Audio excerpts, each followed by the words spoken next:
नाम से मांगते हैं, आमीन।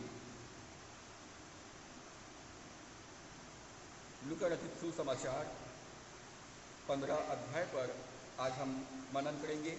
लूका रचित सुसमाचार 15 अध्याय पर यहाँ पर 3 दृष्टांत है। खोया हुआ भेड़ का दृष्टांत, खोए हुए सिक्के का दृष्टांत और खोए हुए पुत्र का दृष्टांत। खोया हुआ भेड़, खोया हुआ सिक्का और खोया हुआ पुत्र। आज के संदेश का शीर्षक है come home God loves you. Come home God loves you. घर वापस आ जाएं, परमेश्वर आपसे प्रेम करता है। घर वापस आ जाएं, परमेश्वर आपसे प्रेम करता है। परमेश्वर के प्रेम को प्रकट करने के लिए प्रभु यीशु मसीह ने यहाँ पर दृष्टांत के रूप में परमेश्वर के हृदय को प्रकट किया कि परमेश्वर पापियों से प्रेम करता है। परमेश्वर मन फिराने वाले पापियों से प्रेम करता है। जो पापी लोग अपने पाप से मन फिराते हैं, परमेश्वर उनसे प्रेम करता है। तो आज का संदेश है come home God loves you. परमेश्वर आपसे प्रेम करता है, इसलिए परमेश्वर के घर में लौट आएं। प्रभु यीशु मसीह जब इस पृथ्वी पर थे तो वो चुंगी लेने वालों के साथ और पापियों के साथ संगति करते थे, उनके साथ भोजन करते थे। और इस बात को देखकर फरीसी और शास्त्री लोग प्रभु यीशु मसीह के ऊपर कुड़कुड़ाने लगा कि यहूदी होकर के ये चुंगी लेने वालों के साथ और पापियों के साथ संगति करता है। तब प्रभु यीशु मसीह ने दृष्टांत में उनको समझाने के लिए कि परमेश्वर मन फिराने वाले पापियों से प्रेम करता है, और जब एक पापी मन फिराता है तो स्वर्ग में आनंद मनाया जाता है। और इसके लिए प्रभु यीशु मसीह ने 3 दृष्टांत बताया। खोए हुए भेड़ का दृष्टांत, खोए हुए सिक्के का दृष्टांत और उड़ाऊ पुत्र का दृष्टांत। पद 7 में लिखा है, मैं तुमसे कहता हूँ कि इसी रीति से एक मन फिराने वाले पापी के विषय में भी स्वर्ग में ही इतना ही आनंद होगा जितना कि 99 ऐसे धर्मियों के विषय नहीं होता जिन्हें मन फिराने की आवश्यकता नहीं। पद 10 में लिखा है, मैं तुमसे कहता हूँ कि इसी रीति से एक मन फिराने वाले पापी के विषय में परमेश्वर के स्वर्गदूतों के सामने आनंद होता है। तो यहाँ पर पद 7 और पद 10 में प्रभु यीशु मसीह ने जोर देकर कहा कि परमेश्वर एक पापी के मन फिराने से आनंद होता है और स्वर्ग में स्वर्गदूतों के साथ परमेश्वर आनंद मनाता है। तो यहाँ पर परमेश्वर का प्रेम को प्रकट करने के लिए प्रभु यीशु मसीह ने लूका 15 अध्याय में हमारे जीवन के लिए एक दृष्टांत के रूप में प्रकट किया है। आदम की बगीचा में परमेश्वर से दूर हो गया।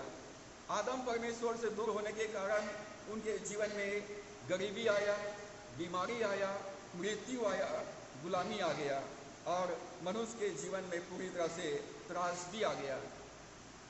उड़ाऊ पुत्र पिता से दूर होने के कारण से उनके जीवन में भी यही स्थिति को हम देखते हैं। जब उड़ाऊ पुत्र वापस लौट करके आया तो उसका पद फिर से बहाल हो गया। वो खोया हुआ आशीषें फिर से वो प्राप्त कर लिया। यहाँ पर हम पाते हैं जो खोजने वाले हैं उसका घाटा हो गया है, जो खोजने वाला है उसका नुकसान हो गया है। एक चरवाहे के पास 100 भेड़ था, उसमें से एक भेड़ खो गया, उसका घाटा हो गया है। एक स्त्री के पास 10 सिक्के था, उसमें से एक सिक्का खो गया है, उसका घाटा हो गया है। और उसी प्रकार से एक पिता के पास 2 पुत्र है, एक पुत्र उससे दूर चला गया, उसका नुकसान हो गया है। तो यहाँ पर हम पाते हैं कि खोजने वाले का घाटा है। 100 में से एक खो दिया, 10 में एक खो दिया, 2 में से एक खो दिया, तो सबसे ज्यादा नुकसान किसका हुआ? जिनके पास 100 है, यदि एक गुम जाता है तो उसको कोई फर्क नहीं पड़ना चाहिए, लेकिन वो 99 को छोड़ देता है, 99 को छोड़ देता है और एक को ढूंढने के लिए चला जाता है। एक स्त्री के पास 10 सिक्का है, एक खो गया, कोई बात नहीं, लेकिन वो 9 को छोड़ देती है और एक सिक्के को खोजने के लिए वो लग जाती है। और एक पिता के पास 2 पुत्र है,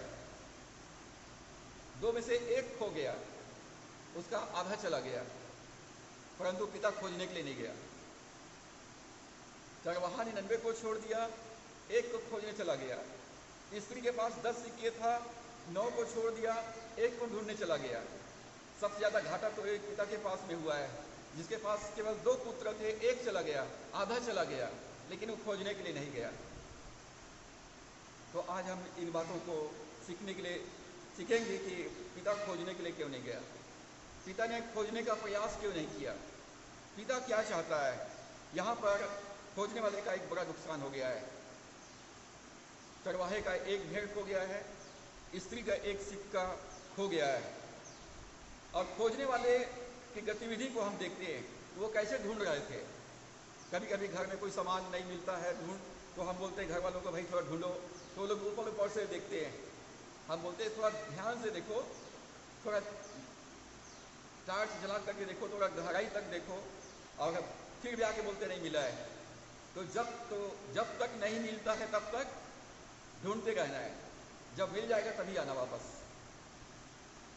लेकिन कई बार घर के लोग जो है ऊपर ऊपर से देख करके बोलते नहीं मिला। लेकिन यहाँ पर चरवाहा और स्त्री कैसा ढूंढती है।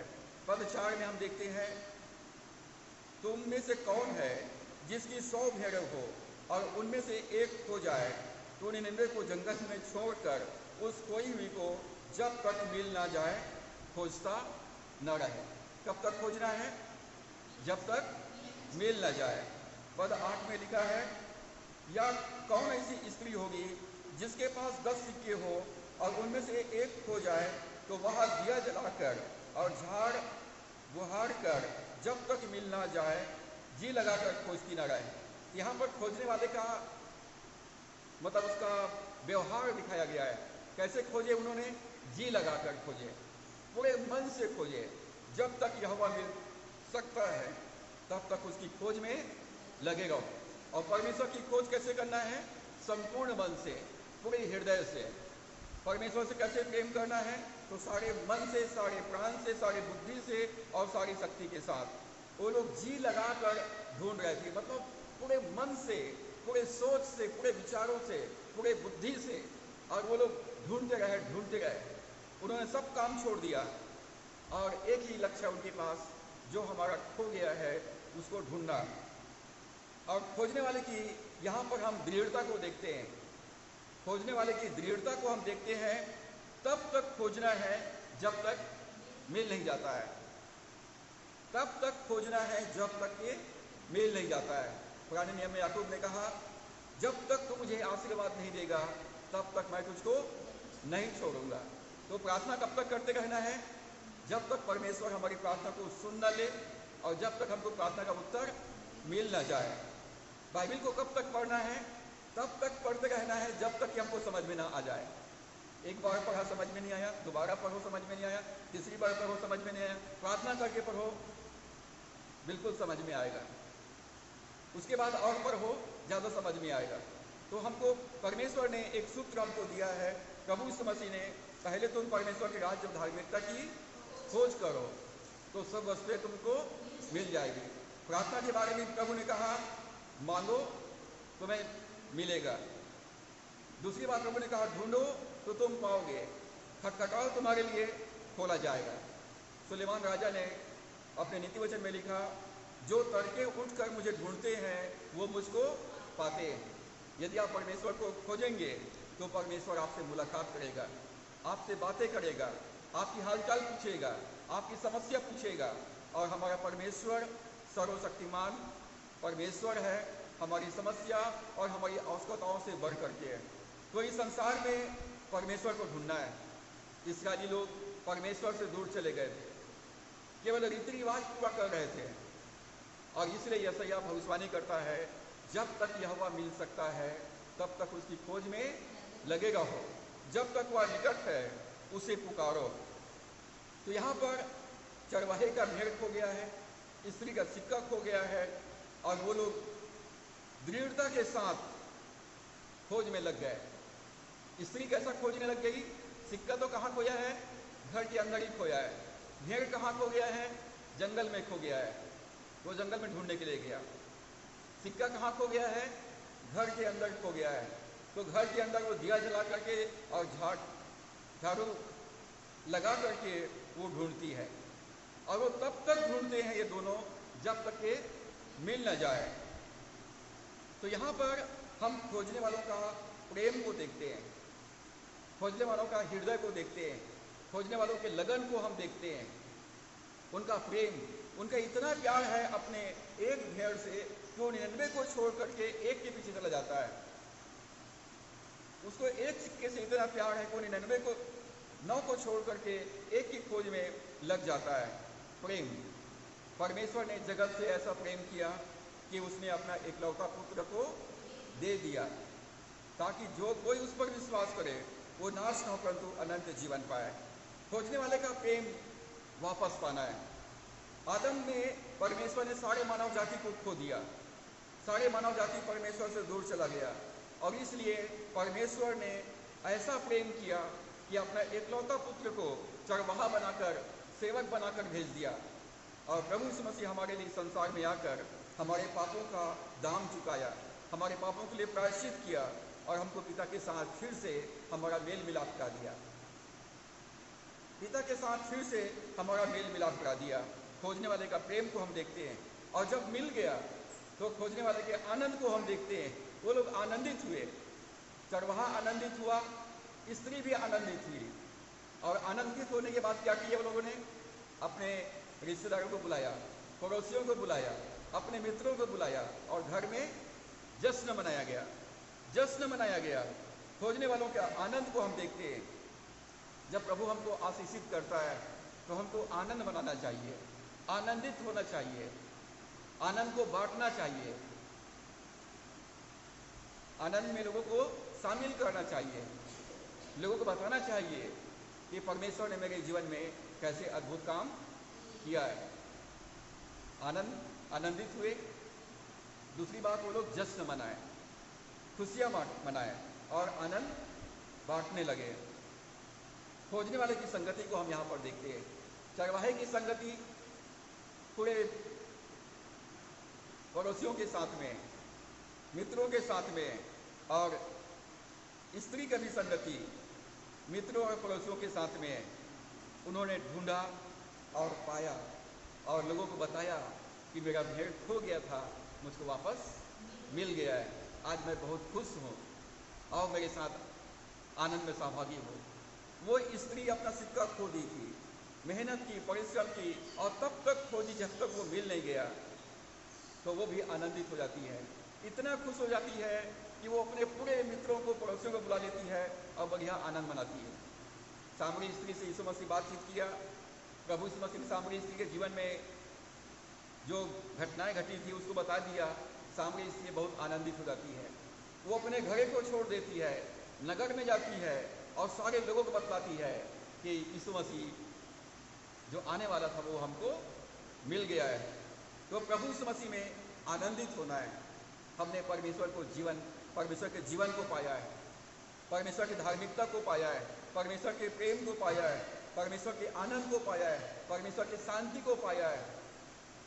परमेश्वर ने हमको पुत्र होने का अधिकार दिया है, तो हमको चुपचाप मुंह लटका के बैठे नहीं रहना है, लोगों को बताना है परमेश्वर प्रेम करता है, परमेश्वर से मेल मिलाप कर लो, परमेश्वर के साथ संगति कर लो। चरवाहा एक भेड़ को ढूंढने के लिए चला गया, स्त्री एक सिक्के को खोजने के लिए चली गई, जबकि उनके पास पर्याप्त मात्रा में और भी भेड़ और सिक्के थे, परंतु पुत्र को खोजने के लिए नहीं गया। पुत्र को खोजने के लिए क्यों नहीं गया? भेड़ कैसे खो गया?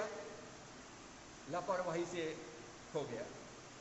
भेड़ जो है वो लालच के कारण से वो और झुंड से अलग हो गया। भेड़ अपने चरवाहे के पीछे पीछे चलता है, परंतु वो भेड़ भटक गया लालच के कारण से, या संसार उसको आकर्षित किया और वो झुंड से अलग होकर के कहीं वो झाड़ी में फंस गया या दलदल में फंस गया, और इस कारण से वो झुंड से अलग हो गया। 10 सिक्के को 10 सिक्के में से एक सिक्का कैसे खो गया? लापरवाही, असावधानी की वजह से। लेकिन पुत्र कैसे खोया? पुत्र अपने स्वयं की इच्छा से गया, अपनी मर्जी से गया। वो पिता के पास में आता है और पिता के पास आकर कहता है, पिताजी मेरे विरासत में जो संपत्ति मेरा है वो मुझको दीजिए। मैं आपको नहीं चाहता हूँ, मैं आशीष चाहता हूँ। मेरे हिस्से का जो धन संपत्ति है वो मुझको दीजिए। मैं अपनी मर्जी के अनुसार जीना चाहता हूँ। कुलखौती संपत्ति जो होता है वो पिता के बाद उसके बच्चों को बराबर बांट दिया जाता है। यहाँ पर 2 ही पुत्र है और पुत्र को मालूम है कि पिता की संपत्ति का आधा मेरा है, विरासत में उनको मिलने वाला है। परंतु जब तक पिता है तब तक पिता के साथ अनुशासन में और पिता के अधीन में रहकर जीवन व्यतीत करना चाहिए था। परंतु वो कहता, पिताजी मुझे आपके अधीन में नहीं रहना है, आपके अनुशासन में नहीं रहना है। मैं आपको प्रेम नहीं करता हूँ, मैं आशीष से प्रेम करता हूँ, मैं आशीष चाहता हूँ। मेरा आशीष मुझको दीजिए और मैं अपनी मर्जी के अनुसार जीवन व्यतीत करूँगा। तो यहाँ पर हम 4 लोगों हैं जिनको देखते हैं। पहला हम पिता को देखते हैं, दूसरा हम छोटे पुत्र को देखते हैं जिसको उड़ाऊ पुत्र कहा गया है, चौथा जो है तीसरा जो है हम पहला उड़ाऊ पुत्र, दूसरा पिता को हम देखते हैं, तीसरा उसके बड़े भाई को देखते हैं और चौथा फरीसी लोगों को देखते हैं। चार लोग यहाँ पर है। तो सबसे पहले हम पिता के काम को देखते हैं। पिता से पुत्र दूर चला गया और बहुत दिनों के बाद पुत्र लौट करके आया। तो पिता खोजने के लिए नहीं गया, मनाने के लिए भी नहीं गया, लेकिन पिता क्या कर रहा था? इंतजार कर रहा था। पिता का इच्छा नहीं था कि पुत्र उससे दूर चला जाए। परमेश्वर ने आदम को बतला दिया था कि तुम भले और बुरे के ज्ञान वृक्ष के फल को मत खाना, जिस दिन तुम खाओगे उस दिन तुम निश्चय मर जाओगे। पिता नहीं चाहता था कि आदम परमेश्वर से दूर हो, परंतु आदम ने स्वतंत्र इच्छा से परमेश्वर की आज्ञा का उल्लंघन किया और परमेश्वर से दूर चला गया। क्योंकि मनुष्य स्वतंत्र इच्छा से अपनी मर्जी से दूर गया है और इसलिए उनको अपनी मर्जी से वापस लौट के आना है। उड़ाऊ पुत्र अपनी मर्जी से, अपनी स्वतंत्र इच्छा से पिता से दूर गया था और इसलिए उनको अपनी मर्जी से लौट करके आना था।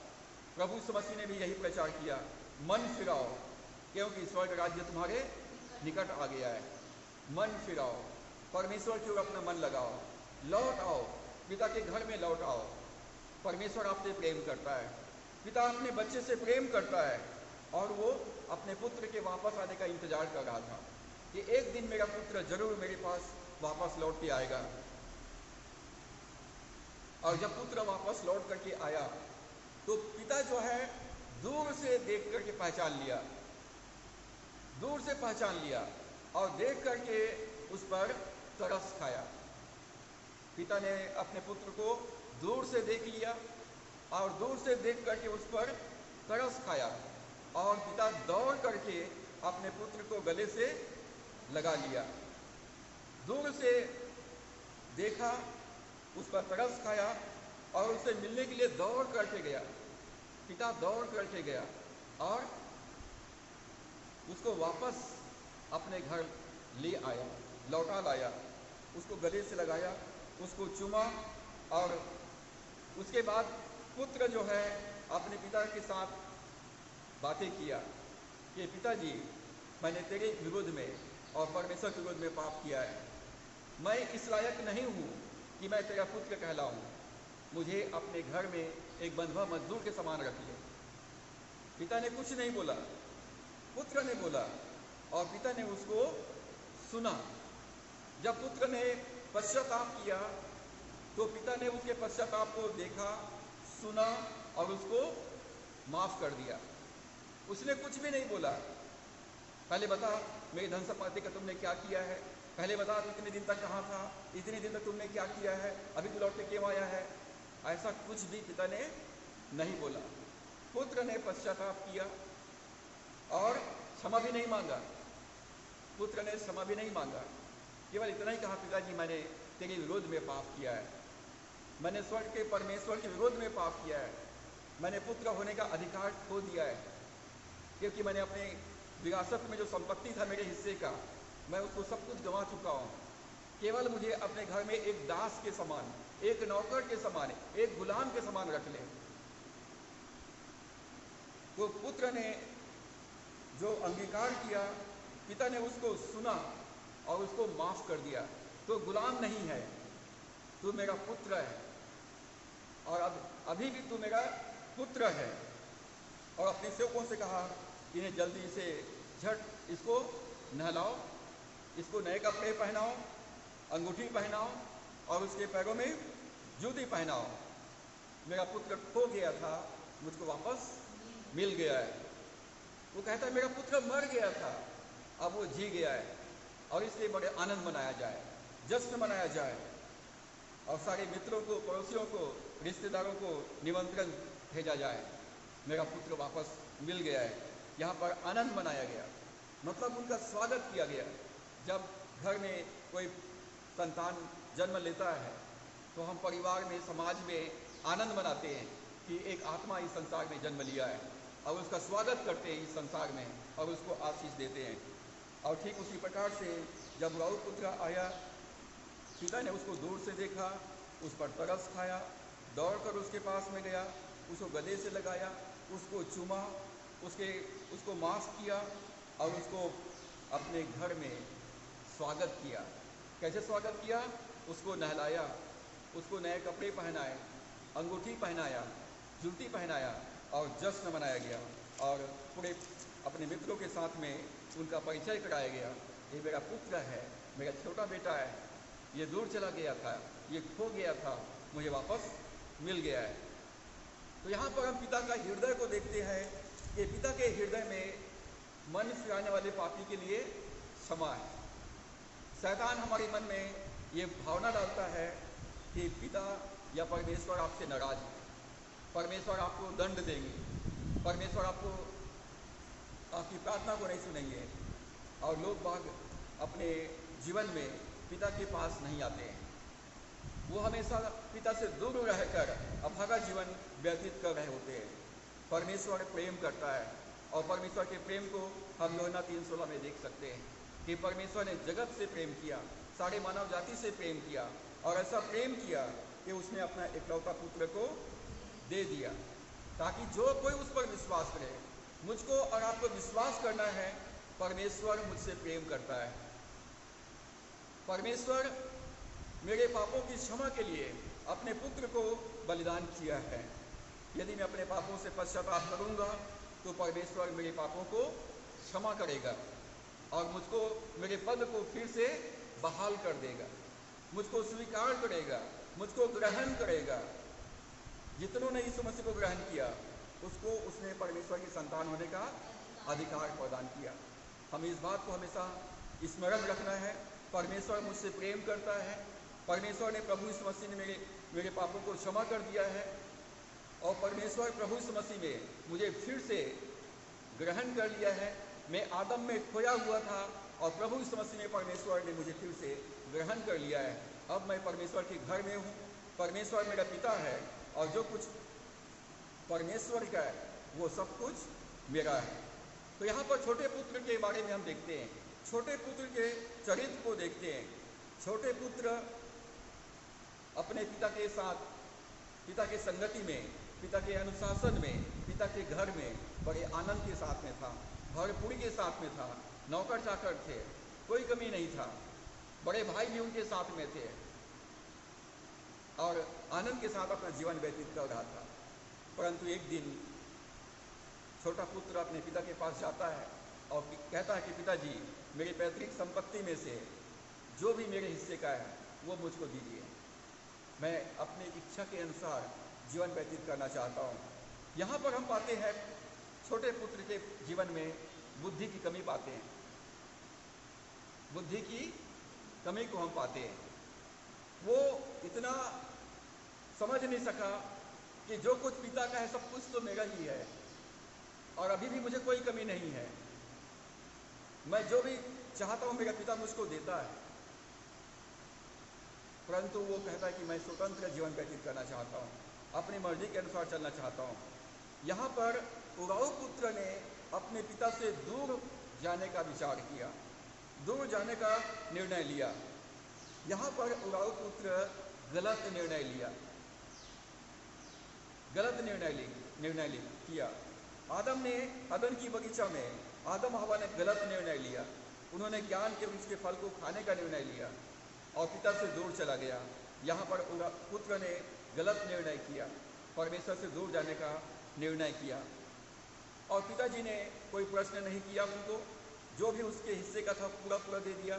और कुछ दिनों के बाद उसने सब कुछ बेच करके वो दूर देश में चला गया। कितना दूर गया होगा?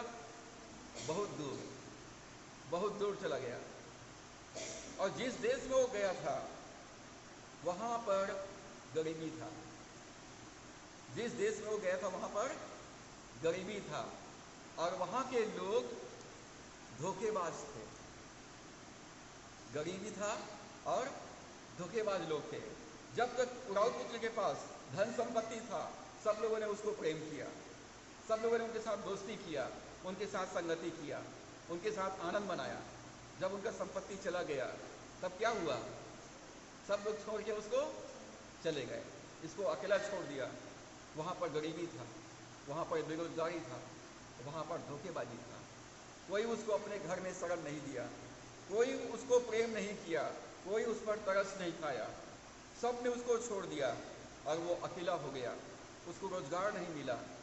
वो यहाँ तक मजबूर हो गया कि वो सुअरों का देखभाल करे, सुअरों के साथ में रहे और सुअरों के ही फली को खा करके अपना गुजारा करे। पिता से दूर होने के बाद मनुष्य का जीवन इतना गिरता चला गया कि उसको मान सम्मान खत्म हो गया, उसके परिवार दूर खत्म हो गया, उसके दोस्त खत्म हो गए, उनके पास कोई संसाधन अब नहीं है, उसकी पहचान हो गया। क्योंकि सब लोग जानते थे कि ये अपने पिता के पास से भाग करके आया है और पिता के धन संपत्ति को कुकर्म में, बुरे कार्यों में वो खर्चा कर दिया है और वो विश्वास योग्य नहीं है कि इसको अपने घर में काम दिया जाए। जब ये अपने पिता का नहीं हो सका तो हमारा क्या होगा? कोई उसको काम नहीं दिया। तो यहाँ पर हम पाते हैं छोटे पुत्र के पास बुद्धि की कमी है। मूर्ख ने अपना घर कहाँ बनाया? रेत पर। मूर्ख ने कहाँ बनाया अपना घर? रेत पर बनाया। रेत में घर जल्दी बनता है, लेकिन जब पानी गिरता है तो बहुत जल्दी ढह जाता है। और बुद्धिमान ने अपना घर चट्टान पर बनाया। मसीह विश्वासियों को बुद्धिमान होना चाहिए।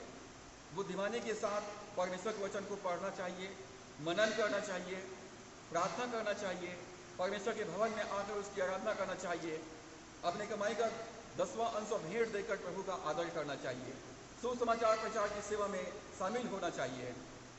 परंतु मसीह विश्वासी लोग धार्मिक संस्कार विधियों को पूरा करके सोचते हैं कि हम परमेश्वर की आशीष प्राप्त कर लेंगे। वो परमेश्वर के वचन को पढ़ने में समय व्यतीत नहीं करना चाहते, प्रार्थना में समय व्यतीत नहीं करना चाहते, सेवा में सहभागी होना नहीं चाहते और छोटे पुत्र के जैसा काम करते हैं। वो पूरा समय संसार के साथ व्यतीत करना चाहते हैं। छोटा पुत्र ने गलती किया, सब ने देखा, उसको नाम दे दिया गया उराऊ पुत्र। उसको नाम दे दिया गया ये उराऊ पुत्र है। परंतु जब छोटे पुत्र का संपत्ति चला गया, परिवार दूर हो गया, मित्र चले गए, अकेला हो गया, उसकी स्थिति बहुत दयनीय थी। वो अपने आपे में आया, वो अपने आप में आया।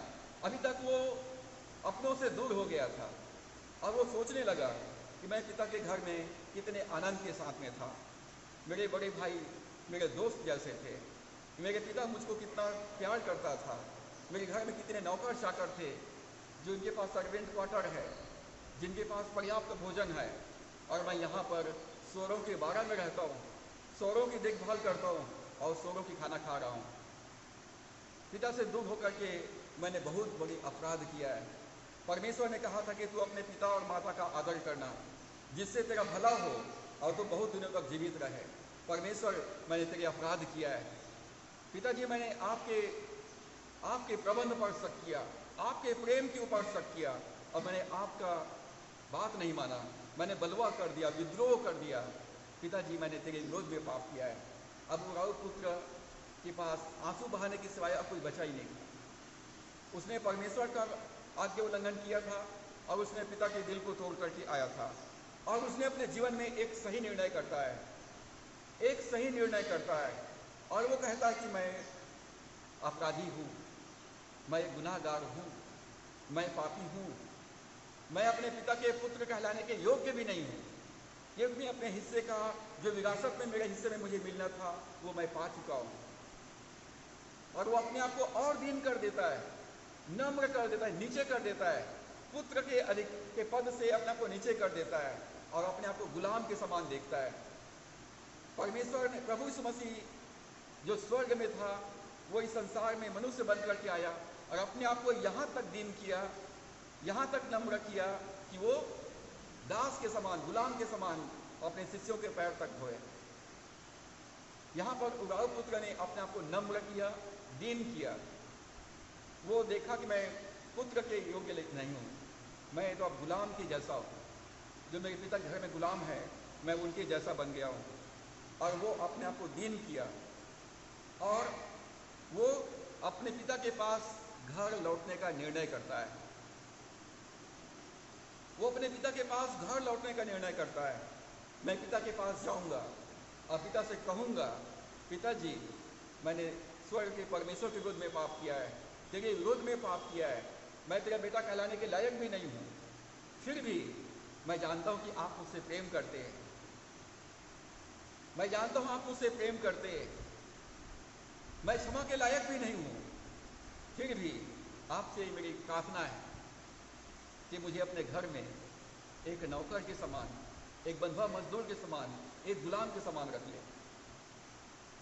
उन्होंने अपने आप को नम्र कर दिया, दीन कर दिया। और जब उराऊ पुत्र ने पश्चाताप किया, जब उराऊ पुत्र ने अपने आप को नम्र और दीन कर दिया, तो परमेश्वर का प्रेम को प्राप्त किया, परमेश्वर की तरस को प्राप्त किया। सुलेमान कहता है, यदि हम अपने अपराधों को छिपा के रखते हैं तो परमेश्वर हम पर अनुग्रह नहीं करता है, लेकिन जब अपने पापों को मान लेते हैं और छोड़ देते हैं तो परमेश्वर हम पर तरस खाता है। यदि हम अपने पापों को मान लें और छोड़ दें तो परमेश्वर की कृपा दृष्टि, परमेश्वर का अनुग्रह को हम प्राप्त कर सकते हैं। पिता ने उस पर तरस खाया। पिता का प्रेम जो उनके हृदय में था अपने पुत्र के लिए, वो बाहर आ गया। पुत्र ने अपने पापों का अंगीकार किया।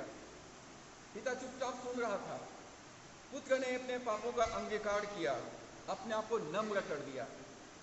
प्रभु यीशु मसीह ने कहा, धन्य है वे जो मन के दीन हैं, क्योंकि स्वर्ग का राज्य उन्हीं का है। धन्य है वे जो नम्र है, क्योंकि पृथ्वी के अधिकारी बनेंगे। परमेश्वर के सामने दीन बनो तो वो तुमको शिरोमणि बनाएगा। उराऊ पुत्र ने पिता के सामने अपने आप को एकदम दीन बना दिया, नम्र कर दिया, और पिता ने उसको उठा करके गले से लगा लिया। पिता ने उसको उठाकर गले से लगा लिया और उसको अपने सेवकों को बुलाया और उसको आज्ञा दिया, पहले इसको नहलाओ, इसको साफ करो, इसको नए कपड़े पहनाओ, इसको अंगूठी पहनाओ और इसको जूती पहनाओ। कपड़े पहनाने का मतलब होता है उसको सम्मान लौटाया गया, उसका सम्मान लौटाया गया, उसको धार्मिकता का वस्त्र दिया गया। जब हम यीशु मसीह के पास, परमेश्वर के पास यीशु मसीह के द्वारा से लौट आते हैं तो प्रभु हमारे पाप को दूर करके हमको धार्मिकता का वस्त्र पहनाता है। दूसरा, उसको अंगूठी पहनाया गया, मतलब उसको घर में पुत्र के समान अधिकार दिया गया। जब हम यीशु को अपना प्रभु ग्रहण करते हैं तो स्वर्ग का परमेश्वर हमको अपने संतान होने का अधिकार प्रदान करता है। जूती पहनाया गया, मतलब अब वो गुलाम नहीं है, परंतु अब वो स्वतंत्र है। उसको सम्मान लौटाया गया, उसको नया वस्त्र पहनाया गया, अंगूठी पहनाया गया, उसको पुत्र होने का अधिकार दिया गया, उसको जूती पहनाया गया, मतलब वो गुलाम नहीं परंतु अब स्वतंत्र है। जब हम प्रभु यीशु मसीह को ग्रहण करते हैं, पिता परमेश्वर हमको धार्मिकता प्रदान करता है, पुत्र होने का अधिकार प्रदान करता है, और हमको प्रभु यीशु मसीह में अब हम स्वतंत्र हैं। शैतान फिर से हमको अपना गुलाम नहीं बना सकता है। और यहाँ पर पिता ने उसको क्या खूबसूरत उपहार दिया, उसको माफ़ किया, और माफ़ी के साथ ही साथ सारी आशीषें जो खो दिया था वापस मिल गया है। आज लोग चंगाई पाना चाहते हैं, रोजगार प्राप्त करना चाहते हैं, जीवन में तरक्की चाहते हैं, आशीष पाना चाहते हैं, लेकिन ये सब कुछ मिलेगा, लेकिन पहले उड़ाऊ पुत्र के समान अपने पिता के सामने नम्र बनो, अपने पापों से प्रायश्चित करो, अपना जीवन परमेश्वर को सौंप दो। पहले परमेश्वर का क्षमा प्राप्त करो, और जब परमेश्वर क्षमा कर देगा तो आपको चंगाई भी मिल जाएगी, तरक्की भी मिल जाएगी, भरपूरी भी मिल जाएगी, और प्रभु परमेश्वर की सारे आशीषें वो आपका हो जाएगा। क्योंकि परमेश्वर पापियों की प्रार्थना नहीं सुनता है। परमेश्वर हर जगह अपने भविष्यवक्ताओं के माध्यम से, प्रभु यीशु मसीह ने भी स्वयं, प्रेरितों ने भी और पौलुस ने भी हर जगह यही प्रचार किया, मन फिराओ, क्योंकि परमेश्वर का राज्य तुम्हारे निकट आ गया है। मन फिराओ, मन को फिराना, अपना मन परमेश्वर के राज्य में लगाना, परमेश्वर के वचन में लगाना, परमेश्वर की इच्छा को पूरा करने के लिए अपने आप को समर्पित कर देना। यदि इतना सा काम कर लेते हैं तो परमेश्वर की प्रतिज्ञाओं को आप प्राप्त कर सकते हैं, परमेश्वर के आशीष को प्राप्त कर सकते हैं, और जो आपकी इच्छा है परमेश्वर उसको पूरा करके आपका सम्मान बढ़ाएंगे। पद 24 में क्या लिखा है? क्योंकि मेरा यह पुत्र मर गया था, फिर जी गया है, खो गया था, अब मिल गया है, और वे आनंद करने लगे। पुत्र के साथ सब लोग आनंद मना रहे हैं, पूरे परिवार के लोग, मित्र लोग और पड़ोसी लोग, सब लोग पुत्र के साथ में, छोटे बेटे के साथ में आनंद मना रहे हैं। तो यहाँ पर हमने देखा छोटा पुत्र गलत निर्णय के कारण से विद्रोह करके अपने विरासत की आशीष को लेकर पिता से दूर चला गया, कुकर्म में संपत्ति गंवा दिया, और सब कुछ जब खो गया, अकेला हो गया, वो अपने दशा पर, अपने परिस्थिति पर विचार किया और घर लौटने का निर्णय लिया। जब घर लौट कर के आया, पिता के सामने अपने आप को नम्र और दीन किया, सच्चे दिल से पश्चाताप किया, और पिता ने उनको दीनता को देखा, उनके प्रायश्चित को देखा, उनको माफ़ कर दिया, और वो गले से लगा लिया, और उनको फिर से परिवार में स्वागत किया गया।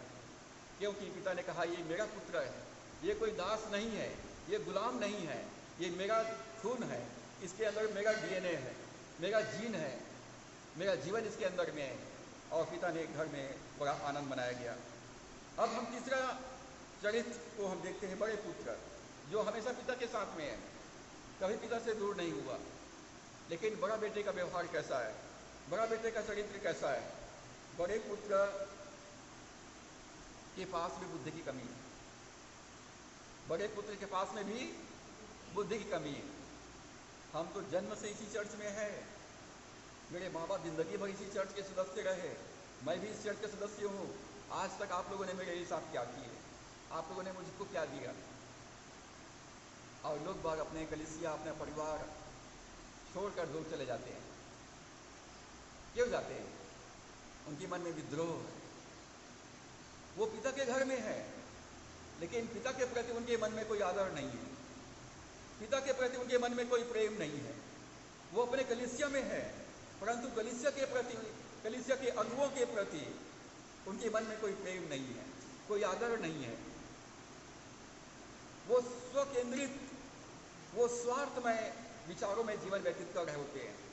वो हमेशा कुड़कुड़ाते रहते हैं, कन्या गिनाते रहते हैं, और मौका मिलता है तो बलवा करके परिवार से दूर चले जाते हैं। जब प्रभु यीशु मसीह पापियों के साथ संगति कर रहे थे, चुंगी लेने वालों की संगति कर रहे थे, तब फरीसी लोग कुड़कुड़ा रहे थे, दोष लगा रहे थे कि प्रभु यीशु मसीह तो हमारे संगति को छोड़कर पापियों के साथ उठता बैठता, उनके साथ संगति करता है, उनके साथ भोजन करता है। तो प्रभु यीशु मसीह ने कहा कि पिता एक पापी के मन फिराने से प्रसन्न होता है। 99 उनके पास है, 99 भेड़ उनके पास में है, तो उसको तो आनंद होना चाहिए था ना, खुश होना चाहिए था। एक के पीछे क्यों भाग गया? एक जब मन वो मिल गया तो बड़ा आनंद मनाया गया। भाई 99 के लिए पहले से ही आनंद मनाया जा चुका है, जब एक मिल गया और जश्न मनाया गया।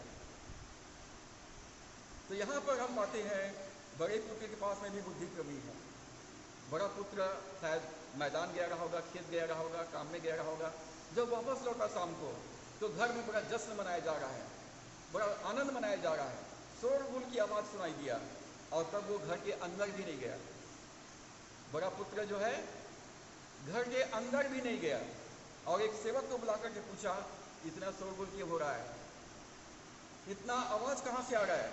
तो सेवक ने उसको उत्तर दिया कि तेरा भाई वापस आ गया है, तेरा भाई लौट के आया है, और इसलिए मालिक यहाँ पर आनंद मना रहा है, चल अंदर, आपका इंतजार हो रहा है। तो यहाँ पर बड़े पुत्र ने घर के अंदर जाने के लिए मना कर दिया, विद्रोह कर दिया, मैं इस आनंद में शामिल नहीं होऊंगा, क्योंकि ये अपना भाई नहीं कहता है, ये तेरा पुत्र, तेरा बेटा अपने हिस्से का पूरा धन संपत्ति लेके चला गया, कुकर्म में खर्चा कर दिया, अब वापस लौट के आया है मेरे हिस्से का आशीष को चुराने के लिए, मेरे आशीष को खराब करने के लिए। और वो क्रोध से भर जाता है, गुस्से से भर जाता है, एकदम चिड़चिड़ा हो जाता है। अपने भाई के प्रति उनका जो सोच है वो बहुत गंदा है। तेरा पुत्र, कुकर्मी, उड़ाऊ पुत्र, सब कुछ उड़ा के आ गया। जितना भी मतलब उसको नाम दिया, ये बड़े बेटे ने दिया, बड़े बेटे ने उसको नाम दिया। क्रोध और चिड़चिड़ापन से वो भरा हुआ है। पिता सबको छोड़ करके बाहर आता है, और पिता जो है अपने बड़े बेटे को मनाता है। छोटे पुत्र को मनाने गया क्या? नहीं गया, लेकिन बड़े बेटे को मनाने के लिए गया। बड़ा बेटा आया वापस, जो पिता के साथ में है, जब वो छोड़ करके गया, मतलब बाहर में है, तो पिता उसको मनाने के लिए गया। पिता ने उसको मनाने के लिए कहा, बेटा चल, तेरा भाई वापस लौट आया है। तो बड़ा बेटा जो है अपनी प्रशंसा करता है, अपनी झूठी प्रशंसा करता है। कैसे प्रशंसा करता है?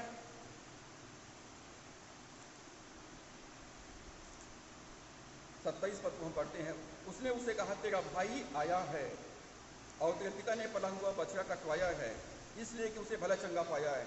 यह सुनकर वो क्रोध से भर गया और भीतर जाना न चाहा, परंतु उसका पिता बाहर आकर उसे मनाने लगा। यहाँ पर हम पाते हैं कि सेवक ने बताया कि तेरा भाई आया है, जश्न मनाया जा रहा है, मटन बना है, पार्टी दिया जा रहा है। वो क्रोध से भर गया, गुस्से से भर गया, नफरत से भर गया, घर के अंदर जाना नहीं चाहा, और तब पिता स्वयं बाहर आकर उसको मनाने लगा। उसने पिता को उत्तर दिया, देख, मैं इतने वर्ष से तेरी सेवा कर रहा हूँ, कभी भी तेरी आज्ञा नहीं टाली, तो भी तूने मुझे कभी एक बकरी का बच्चा भी न दिया कि मैं अपने मित्रों के साथ आनंद करता। परंतु जब तेरा यह पुत्र, जिसने तेरी संपत्ति वेश्याओं में उड़ा दी है, आया, तो उसके लिए तूने पला हुआ बछड़ा कटवाया है। यहाँ पर बड़ा बेटा जो है अपनी तारीफ करता है, मैंने इतने सालों से तेरी सेवा किया, तेरी हर बात को मैंने माना, हर बात तेरी माना, और कभी भी तूने मेरे काम की प्रशंसा नहीं किया। मुझे कभी एक बकरी का बच्चा नहीं दिया कि अपने दोस्तों के साथ पार्टी करता, अपने भाई पर दोष लगाता है। परंतु तेरा ये पुत्र तेरी संपत्ति को वेश्याओं में उड़ा दिया है, और जब वो आ गया तो तूने उसके लिए जश्न मना रहा है, पार्टी दे रहा है। क्रोध से भर गया, भीतर जाना नहीं चाहा, अपने काम की तारीफ कर रहा है, और अपने भाई पर वो दोष लगा रहा है। ये है बड़े भाई का चरित्र, ये है धार्मिक अगुओं का चरित्र, ये है सदुकी और फरीसियों का चरित्र, जो पापियों के विषय में दोष लगा रहे हैं। आज जो परंपरागत रीति से, जो कलीसियाओं में लंबे समय से है, ये उनके हृदय को उजागर करता है कि उनके हृदय में, उनके मन में, उनकी सोच में, विचारों में कैसी भावनाएं हैं। अपने पिता और भाई की शिकायत करता है, अपने पिता से शिकायत किया, मैंने इतनी तेरी सेवा किया, तूने मुझे बकरी का एक बच्चा भी नहीं दिया। मैं जन्म से इस चर्च में हूँ, जन्म से इस चर्च में मैंने क्या क्या नहीं किया है, जो आपने कहा मैं सब रातों दिन एक काम किया, तूने मुझे कुछ, मेरे लिए कुछ नहीं किया। आज लोग इसी प्रकार की भावना लेकर के चर्च में बैठे हुए हैं। वो अपने पिता से शिकायत करते हैं और छोटे भाई की शिकायत कर रहे हैं। छोटे भाई की शिकायत, छोटे लोग गलती करते हैं और बड़े लोग माफ़ करते हैं। छोटे लोग गलती करते हैं और बड़े लोग माफ़ करते हैं, इसलिए वो बड़े हैं। एक रोटी है और 2 लोग हैं तो या तो आधा रख लेंगे या बोलेंगे भैया चल तू पूरा खा ले, मैं बाद में देखता हूँ, कुछ इंतजाम कर लूँगा, तू खा ले पेट भर। बड़े लोग हमेशा कुर्बानी देते हैं। छोटे लोग का हक है कि वो बड़ों से आशीर्वाद प्राप्त करें। तो यहाँ पर बड़ा भाई कैन अपने छोटे भाई हाबिल की क्रोध में आकर हत्या कर दिया, क्योंकि उसकी प्रार्थना और उनकी भेंट परमेश्वर ने ग्रहण नहीं किया।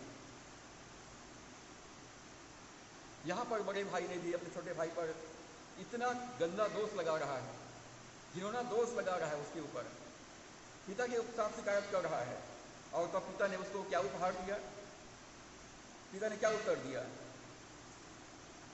31 पद में उसने उससे कहा, पुत्र तू सर्वदा मेरे साथ में है, मैं जानता हूं तू हमेशा मेरे साथ में है, तू मेरी सेवा कर रहा है, तू मेरी आज्ञा पालन करता है, और जो कुछ मेरा है वो सब कुछ तेरा है। जो कुछ मेरा वो सब कुछ तेरा है। तुझे अपने दोस्तों के साथ पिकनिक मनाने जाना है, पार्टी करना है, तो मैं तेरे कभी मना नहीं किया। तू कभी भी जाके आनंद मना सकता है, क्योंकि तू सर्वदा मेरे साथ में है। क्यों? 32 पद में, परंतु अब आनंद करना और मगन होना चाहिए, क्योंकि यह तेरा भाई मर गया था, फिर जी गया है, खो गया था, अब मिल गया है। प्रभु यीशु मसीह ने मत्ती 16 अध्याय में कहा, अब तक तुमने कुछ नहीं मांगा, मांगो ताकि तुम्हारा आनंद पूरा हो जाए। मांगो ताकि तुम्हारा आनंद पूरा हो जाए। आपको शिकायत करने की जरूरत नहीं है, कुरकुराने की जरूरत नहीं है। दूसरे के आशीषों को, दूसरे के उन्नति को देखकर आपको मन में जलन रखने की, ईर्ष्या रखने की, क्रोधित होने की, कुरकुराने की आवश्यकता नहीं है। यदि तुम्हें कुछ कमी है तो मांगो, तुम्हें दिया जाएगा। अब तक तुमने कुछ नहीं मांगा, मांगो ताकि तुम्हारा आनंद पूरा हो जाए। यहाँ पर हम बड़े भाई और फरीसियों में समानता को देखते हैं। बड़े भाई और जो सदूकी फरीसी लोग थे, उनके मन में हम समानता को देखते हैं। बड़े बेटे के मन में क्या था?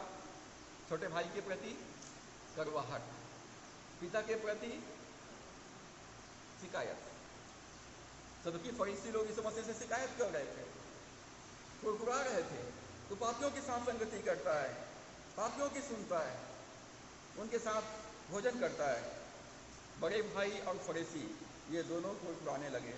ये दोनों पापियों से ईर्ष्या करते थे और ये दोनों पापियों को आशीष पाते हुए देखा। प्रभु यीशु मसीह के साथ पापी लोग मन फिरा करके, पश्चाताप करके संगति का आनंद ले रहे थे और फरीसी लोग दूर से देख रहे थे। छोटा पुत्र लौट आया, पिता ने गले से लगा लिया, चूमा, नहलाया, नए कपड़े पहनाया, अंगूठी पहनाए, जूती पहनाए, जश्न मनाया गया। बड़ा पुत्र घर के बाहर खड़ा देख रहा है।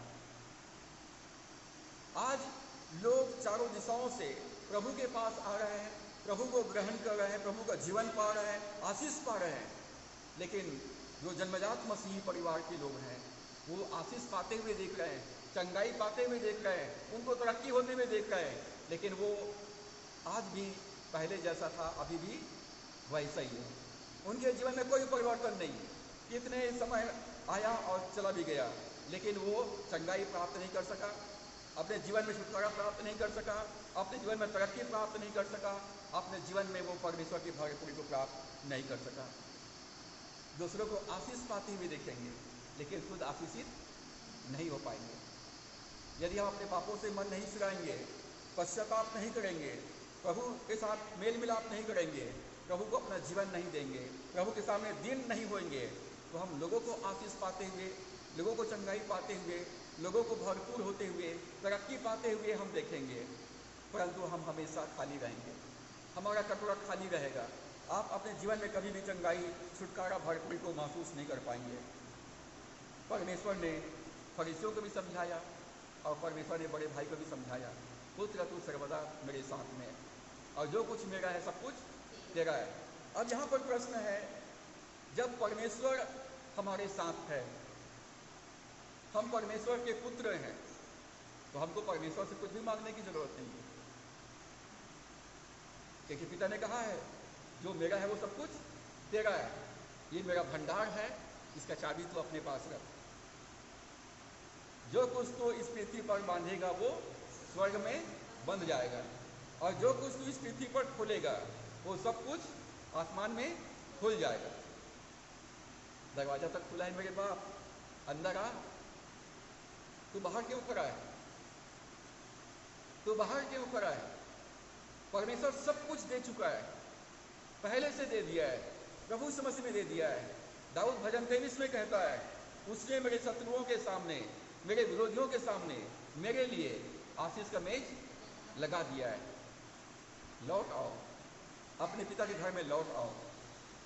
पुत्र जब लौट करके आया, उसको केवल परमेश्वर के सामने, पिता के सामने दीन हुआ, अपने दिल का जो ग्लानि था, जो अपराध बोध था, उसको अंगीकार कर लिया, अपना जीवन पिता के हाथ में सौंप दिया।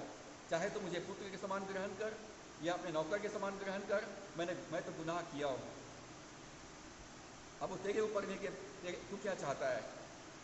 तो उसने माफ किया, स्वीकार किया, और उसका पदवी पुनर्स्थापित कर दिया गया। ये मेरे पुत्र है, ये खो गया था, मुझे मिल गया है। दोनों अपने कामों में धर्मी होने का दावा कर रहे थे। फरीसी लोग सोचते थे कि हम लोग धर्मी हैं, असली क्रिश्चियन तो हम ही लोग हैं। आप तो अभी अभी आए हो, आपका क्या भरोसा का वापस लौट जाओ।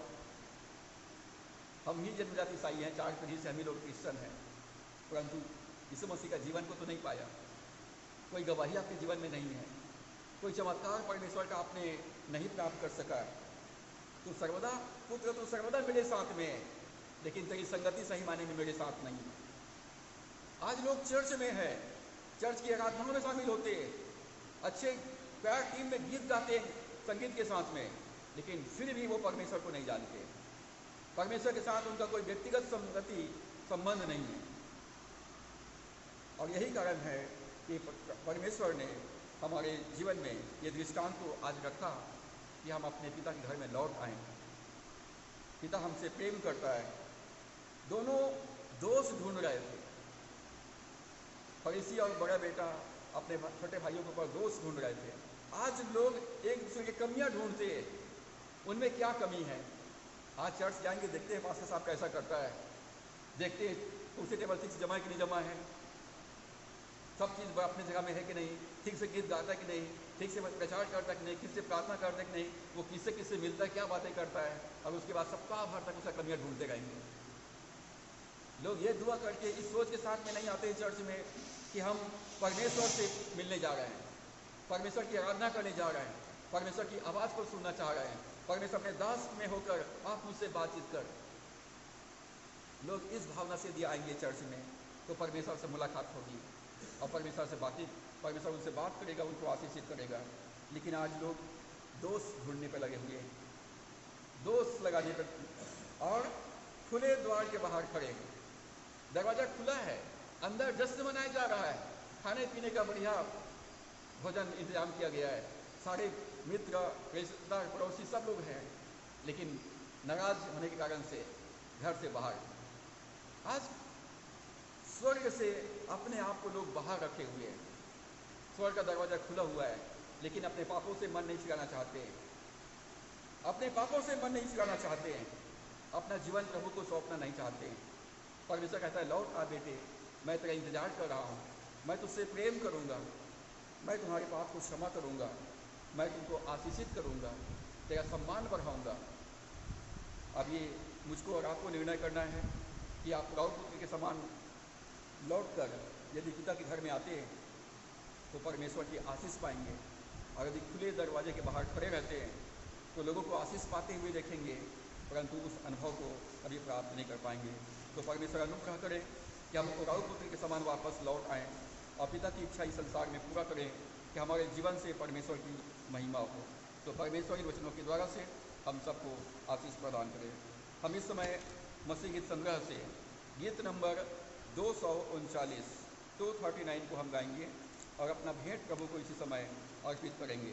गीत नंबर 239।